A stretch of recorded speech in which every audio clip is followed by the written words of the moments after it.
to us. We serve an awesome God.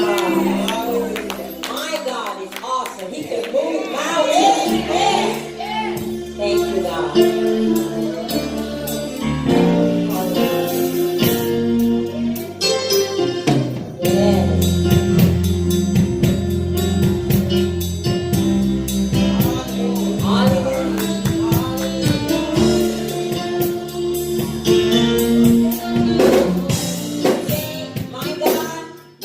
God is God.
so good. You're so merciful. You're so mighty, God.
Somebody clap those hands in this house. How many of you know the Lord is awesome in this place?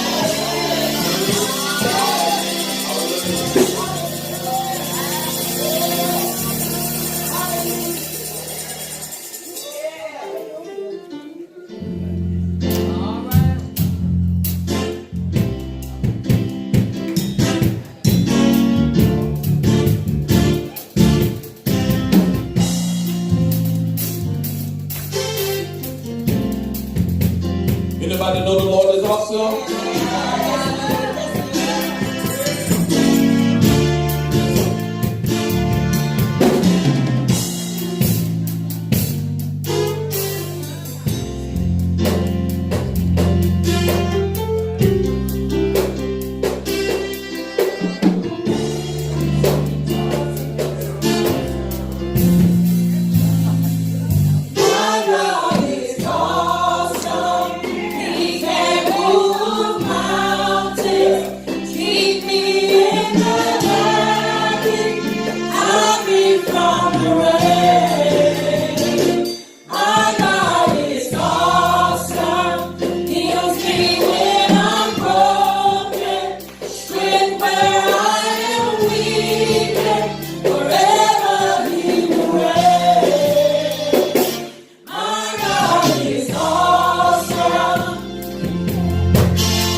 Hallelujah. That's my testimony. If it had not been for the Lord on my side, I don't have a clue. Hallelujah.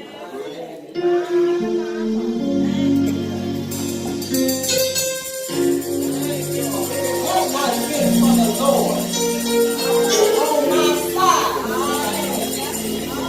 if it had not been for the Lord on my side, I ain't gonna even think about what I might be on, what I might be doing. But he loved me so much that he stayed by my side. That's why I'm right here, right now.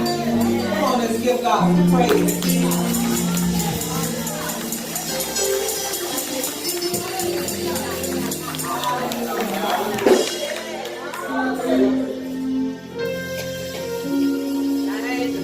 Come on, Jesus. Come on, Jesus. We're looking for you, God. We're asking for you, God. We're begging for you, God. Come on, Jesus. Come on, Jesus. We know you know the way, God. Come on, God. Come on, help me call Jesus.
Hallelujah. If you know anything about that name Jesus, stand up on your feet.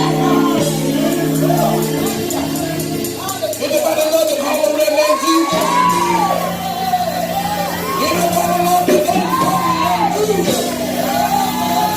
Say every knee shall bow. Every tongue must confess that He is Lord. He is Lord. He is Lord.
very familiar passage, Mark 5.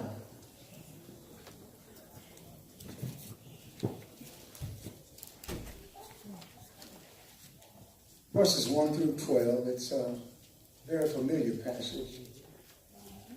Mark 5, 1 through 12. King James Bible, I've heard this passage before from a different perspective. And when Jesus was passed over again by ship to the other side, much people gathered unto him, and he was nigh unto the sea. And behold, there cometh one out of the rulers of the synagogue, Jairus by name. And when he saw him, he fell at his feet, and besought him greatly, saying, My little daughter lieth at the point of death. I pray thee, come and lay thy hands on her, that she may be healed, and she shall live. Jesus went with him, and much people followed him and thronged him. And a certain woman which had an issue of blood 12 years, and had suffered many things of many physicians, and had spent all that she had, and was nothing bettered, but rather grew worse. When she had heard of Jesus, came in the press behind, and touched his garment. For she said, if I may touch but his clothes, I shall be whole. And straightway the fountain of her blood was dried up, and she felt in her body that she was healed of that plague. And Jesus, immediately knowing in himself that virtue had gone out of him, turned him about in the press and said, Who touched my clothes? His disciples said unto him, Thou seest the multitude thronging thee, and said, Thou, who touched me? And he looked round about to see her that had done this thing. But the woman, fearing and trembling, knowing what was done in her, came and fell down before him and told him all the truth. And he said unto her, Daughter, thy faith has made thee whole. Go in peace and be whole of thy plague. Thank you. Thank you. You may be seated.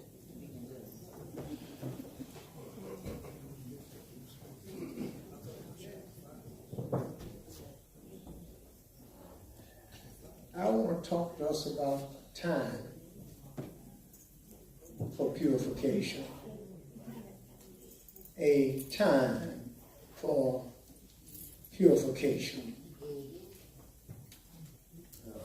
Part 1. When Jesus was passed over again by ship unto the other side, much people gathered unto him, and he was nigh unto the sea. Oh, there cometh one of the rulers of the synagogue, Jairus by name, and when he saw him, he fell at his feet. He sought him greatly, saying, My little daughter lieth at the point of death. I pray thee, come and lay thy hands on her, that she may be healed, and she shall live. And Jairus went with him, and much people followed him, thronged him, and a certain woman came. Now, Jairus is well aware of the power of Jesus Christ. He's a ruler among the Jews. He's come to a point in his life, according to Mark's writing, where he is helpless in what he now faces. He has come into a place in his life where his voice now has little effect on his surroundings. He has managed men. He has guided and has given orders. And when he had given orders, those orders had been followed. But now something has entered into his house that he has no power nor authority over. It is one thing to have power over other people, but it is the innate things that can take place and happen in our lives, whereas we have no real control. Jairus is a ruler. He speaks and men go. He speaks and men come. He says, do, and they do. But now his daughter is sick. And it is a sickness unto death.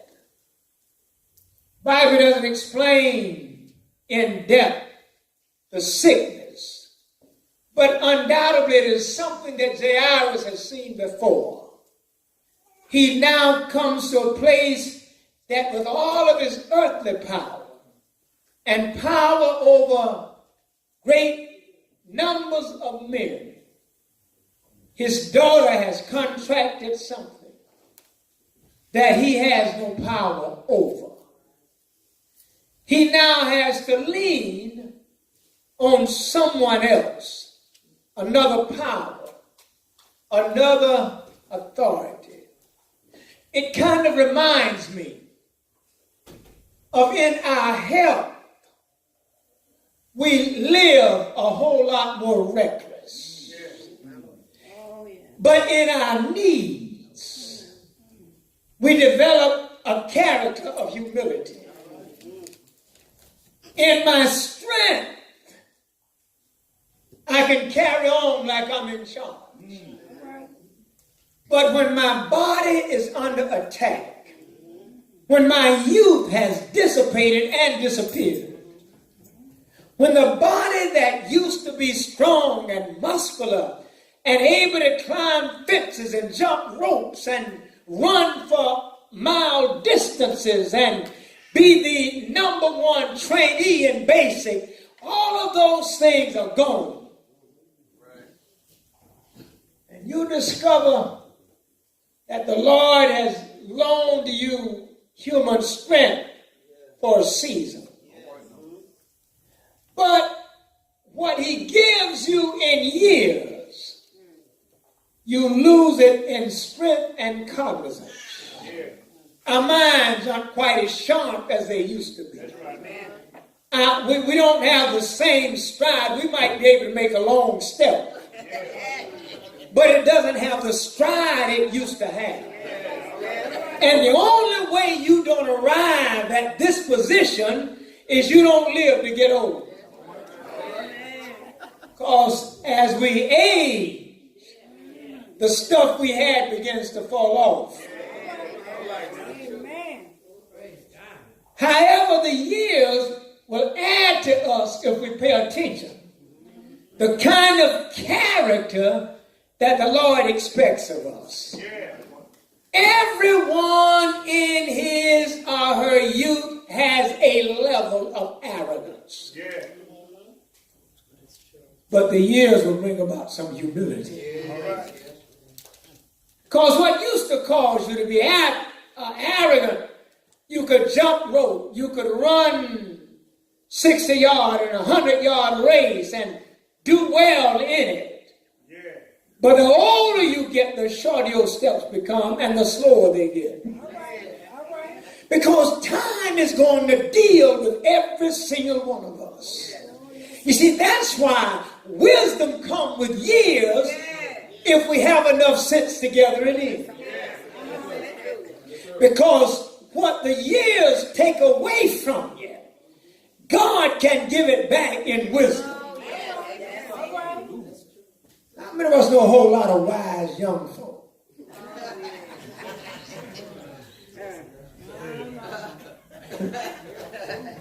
I didn't see a single hand. Because the arrogance of youth sends a wrong message. Because when we're youthful, we feel like we can climb mountains, and maybe could. We feel the energy of life flowing through us, and there's so much energy to do things with that we, in our minds, are all but invincible. But as the years come, and we don't pay much attention because they sneak up on us. You look where that young man or that young woman used to face you back in the morning, you wonder who in the world is that looking back at you. Gray beard, gray mustache, no hair. Where did that masked man come from? Where did that one girl, if you don't get out this mirror, go put that wig on and get back over here.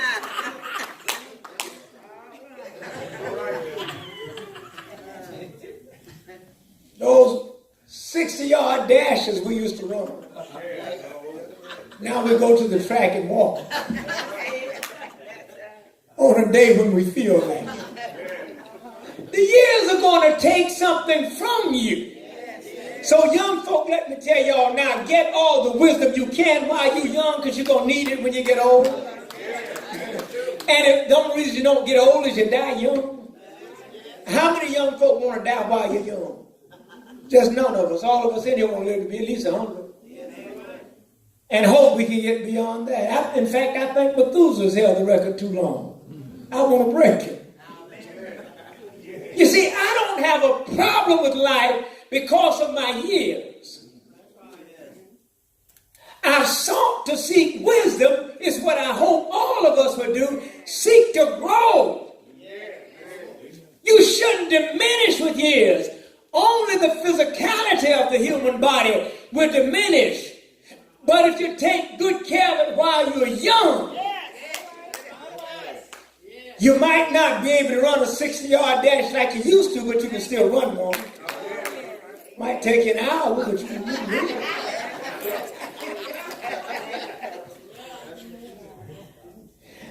Jairus has no problem for himself.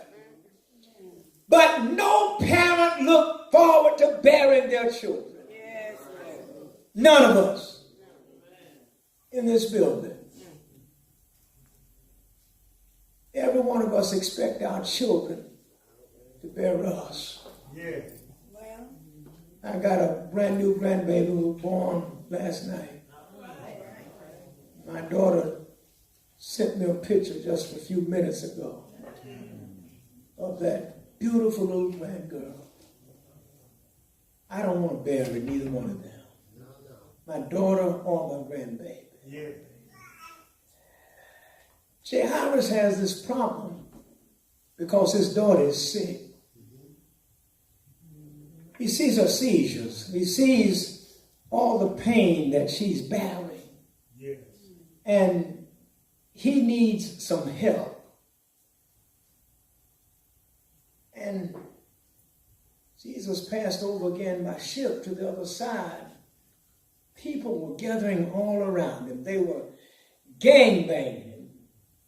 But then there cometh a ruler. Listen, a ruler of the synagogue, a ruler of the church. Jairus by name. And when he saw him, he fell at his feet. See, when our backs are against the wall, we know how to get on our knees. But the strange thing about humanity is when everything is going well, we get this crazy sense of arrogance, like we're going to be young all of our lives. But listen, if you don't live right, you're going to have to depend on somebody at some moment in your life, and it could be the one you mistreated the worst.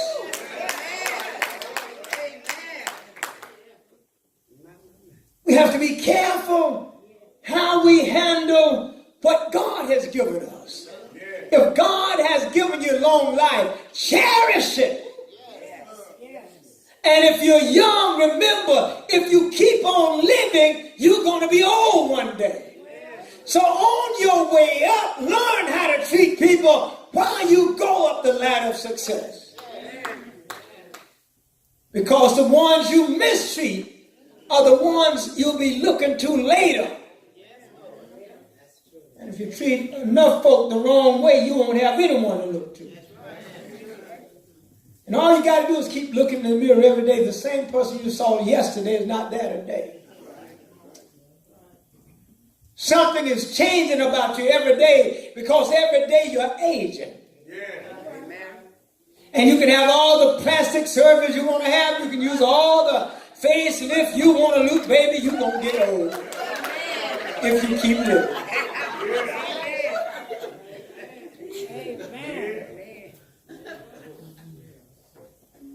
Jairus, I can understand his pain. He is of age. But this is his daughter that's sick. I'm concerned when my children have to go to the hospital. I'm concerned when my grandbabies don't feel good. Because, you see, I've lived a pretty good life. But I'm in front of them trying to ensure that they too can live a pretty good life. So I want them to see the decency in me all of their lives. I don't want them to see the ugly me. I mean, I can get some, you grown folk and go somewhere else and we can all be ugly in front of each other. But I don't want my children to see the ugly me. I want them to see the best of me at every opportunity. My baby just had her second baby, and I want that grandbaby to see us. The first thing I want her to see about me is a smile on my face and the joy in holding her in my arms, because that's my posterity. I got one grandson. I got all these granddaughters. I've been praying for me another grandboy. I got one. Oh, but I got one. He's the second oldest grandchild I got. Thank God for my son. And my daughter-in-law. But our posterity will move us to do what we wouldn't do otherwise. This is Jairus' daughter. He's not going to Jesus for himself. He's going on behalf of his daughter. He's his daughter's intercessor because his child is sick. Listen, all sickness is not unto death. Some sickness I'm seeing now is crazy sickness, where young people are going wild and their mamas and daddies are just as wild as they are. They have no role models in the house. They have no one to tell them when they're going wrong. They have no one to love them enough to chastise them in the middle of their mess, because mama and daddy are both messy too. I've never seen so many messy folk in my life, especially in my community. Messy. And I've never seen messy men like I'm seeing them now. Messy. Act more like a woman than they do like a man. Men just ain't supposed to be messy. Men are supposed to have character, because we're the head of families. Not just children, we're the head of families, wife and children. Grandchildren, we become monarchs. And we should be raising families that reverence monarchs and be the kind of monarch that they can reverence. Might not be a monarch for the world, but we can be a monarch for our family. Let your children see a real man.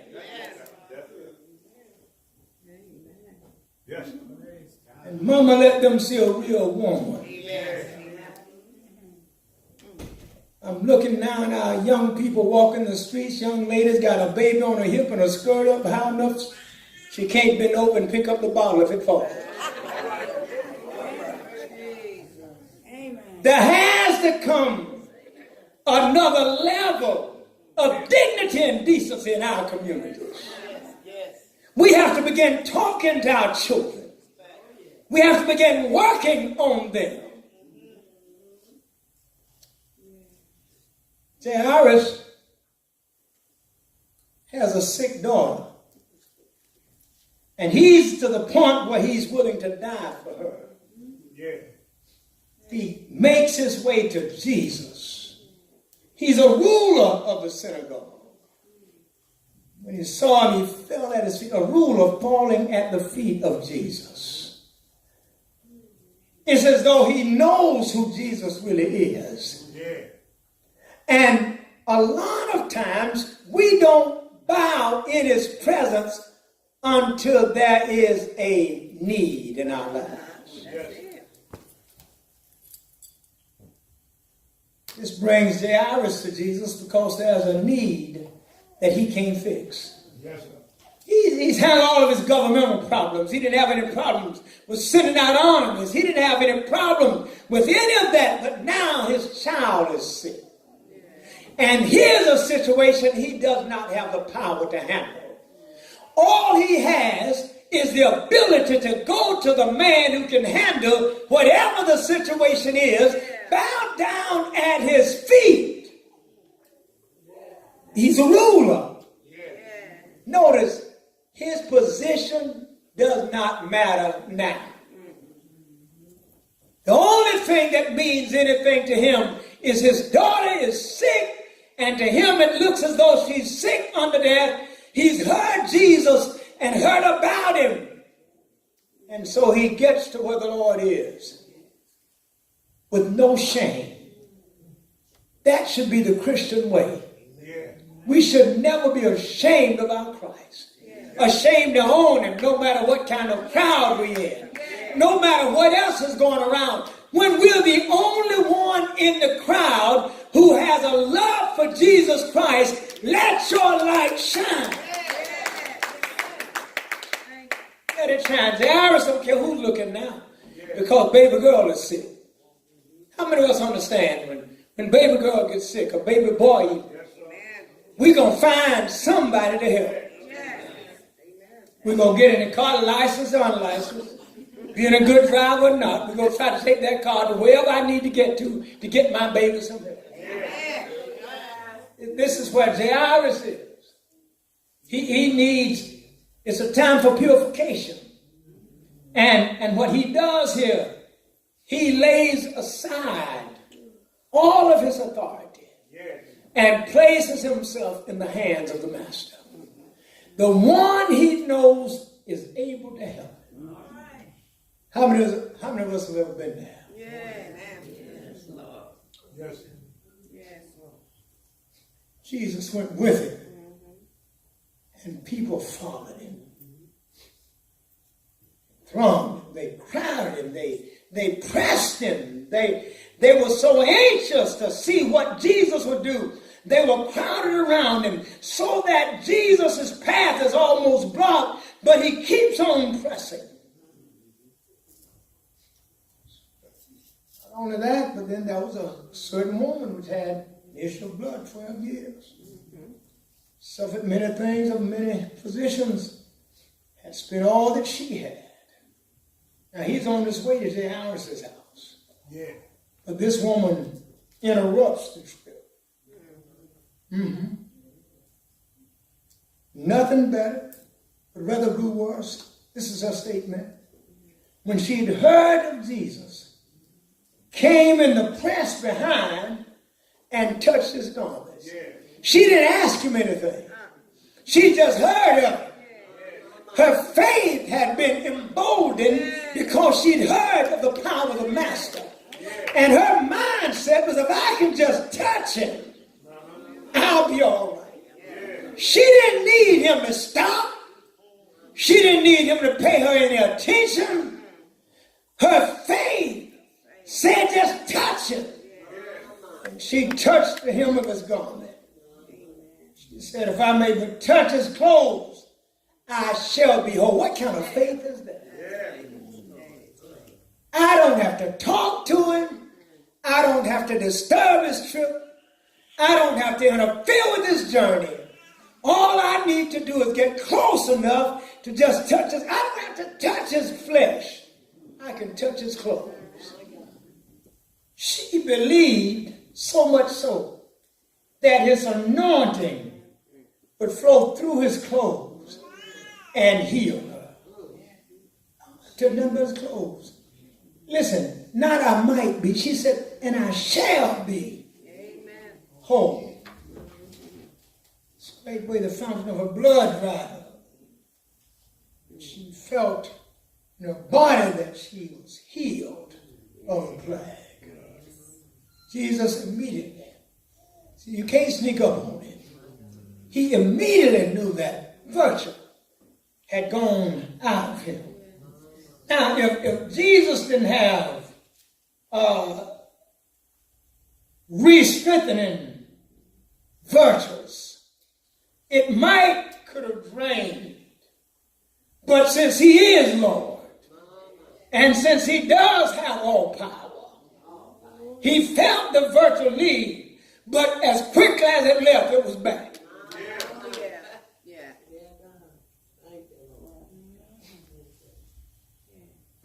Roundabouts of the woman admitted it was her. For thy faith has made thee whole. Go in peace and be whole of thy plague. Our faith has to do with everything in our lives. What can you believe God for? Can you believe God for peace in your life? Can you believe God for provision in your life? Everything we have comes from the Lord. God is working miracles still every day. He's not just a God of yestercentury, yesteryear. He's the God of right now. The power he had in the beginning, he has the same power now that will work for you and for me. He's still Lord of the universe. You don't have to ever fight your battle because he'll have a hedge around you of protection that can protect you from hell.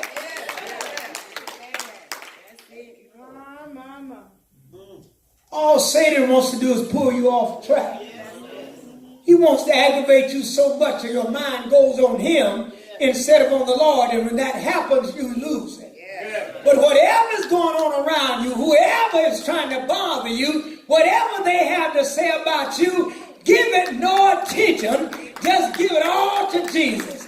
The Lord is always listening to what's going on with his children, in his children, and through his children. Why do you worry? All you have to do is say a simple prayer like, Lord, have mercy. Yes, sir. Yes, sir. All right. Let me finish this. Came to the house of the ruler of synagogue, seeth the tumult, and them that wept and wailed greatly. And when he was come in, he said unto them, why make ye this ado and weep? The damsel is not dead, but sleeping. Jesus says to them, the damsel is not dead, but sleepeth. And they laughed him to scorn because they didn't have a sense of who it was speaking. They didn't have the knowledge of the power of the incarnate God. They didn't have a sense of understanding that this is he who was there when the Father said, let there be. This is he who causes all the streams to run through the portion of the world upon which they live. This is the one who causes the sun to rise every day and the moon to follow it by night. This is the one who has decorated the skies with the sun, moon, and the stars. They didn't understand that this is he who was in the Father when he took dust from the ground, molded man into an image and breathed into him the breath of life. They didn't understand. They didn't understand that life and death is in the power of the tongue, but especially his tongue. They didn't understand the power of Jesus Christ over death. Because what man did know is that he had no power over life and death. Because if God's will that you shoot yourself in the head and still not die. It's happened more than once when someone tried to commit suicide, shooting themselves in the head and yet lived. God knows what he wants to do and when he wants to do it. Jesus wondered, why make you this ado and weep? The damsel is not dead, but sleepeth. Y'all remember Lazarus, don't you? Y'all remember his death, right? When everybody was weeping and all Jesus did was stand and say, Lazarus, come forth. Then he came forth and they took all the garb off of him. And he was alive and he was well. Here we are with a situation where a ruler has lost his only daughter. And then Jesus said, the damsel is not dead, but sleepeth. Can you understand the embarrassment when Jesus said, Talitha, cumi, and the child woke up? It lets us know that the Lord is still in power. That no matter how dark and how dismal your situation is, the God we serve is more than able to meet us in the midst of it all. Doesn't matter how troublesome your path. Oh yes, he's able to make your way straight again. No matter how high your mountain might be. The God we serve is able to meet you in the midst of your strife and cause your way to become much easier. And on my way here, out of here, I want to tell you that the same God who stood at the grave of this child and called her by name and she came forth. I just want to tell you that there's no problem going on in your life that our God is not able to handle. Yeah, you might be going through a time when your back is up against the wall. I want to tell you the God you serve is able to meet you in your darkest moment and shine an everlasting light in your life. He's able to do these things that seem like miracles to us, but they're everyday charms for our God. Our God is able to carry you through the storm of life and see you saved on the other side. Some glad morning when this life is over, when earthly humanity will be no more, when we get caught up to meet him in the midst of the air, we'll look back over time while we cross the boundaries of eternity, knowing that we're with the Lord throughout all creation. Well, there's no night nor day, but we'll all be in his arms and under his care. when it's all over. Remember the time of purification will be there. Because every one of us will shed these bodies and have a brand new body that will never grow old. Y'all remember the song in the old church said, never grow old. We'll never grow old. All of this turmoil will end. All of the division will end. All of the cutthroat will end. All of that will be left behind. But the people of God will be caught up to meet him in the middle of the air. No more suffering. No more pain. Nothing but joy. Nothing but joy. Listen, learn how to enjoy your life now. Learn how to worship him and praise him now. Know that you already have passage into eternity because you've been born again, blood washed and saved, that you're going to translate out of this earthly body and move into an eternal body to be with the Lord throughout all eternity. It doesn't get any better than that. Remember who you are and remember whose you are all the time. Listen, never take a break from being a saint.